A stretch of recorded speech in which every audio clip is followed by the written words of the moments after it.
Hi friends, எப்படி இருக்கீங்க?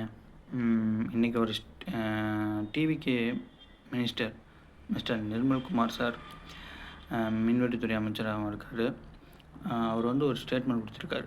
என்ன ஸ்டேட்மெண்ட்னா, இந்த எய்ம்ஸ் மருத்துவமனை மதுரையில் கட்ட போகிறதா சொல்லி ரொம்ப நாளாக இருந்தது பார்த்தீங்களா. நம்ம உதயநிதி ஸ்டாலின் சார் கூட இந்த எய்ம்ஸ்னு சொல்லிட்டு ஒரு செங்கலை தூக்கி மக்கள் முன்னாடி 2021 எலெக்ஷன் அப்போ காட்டிகிட்டு இருந்தார் பார்த்தீங்களா. இப்போயும் காட்டிகிட்டு தான் இருந்தார். அது ஏன் கட்டலை அப்படின்ட்டு அவர் சொல்லிகிட்டு இருந்தார். அதுக்கு நம்ம நிர்மல்குமார் சார் என்ன சொல்லியிருக்காருன்னா, மின்வெட்டுத்துறை அமைச்சர் நிர்மல்குமார் சார் என்ன சொல்லியிருக்காருன்னா, அது கட்டின நேரத்துக்கு அதுலேருந்து பாதி ஃபண்டை எடுத்து ஒரு டேமை கட்டியிருந்தா கூட ஏதோ நீராவது சேமித்து வச்சுருந்துருக்கலாம் அப்படின்னு ஒரு ஸ்டேட்மெண்ட் சொல்லியிருக்காரு. இதை பற்றி நீங்கள் என்ன நினைக்கிறீங்க? அவர் சொன்னது கரெக்டாக இல்லை தவறா அப்படின்றத கமெண்ட் பாக்ஸில் கமெண்ட் பண்ணுங்கள். அவர் கொஞ்சம் சப்ஸ்கிரைப் பண்ணாலும் நல்லாயிருக்கும். So thank you so much.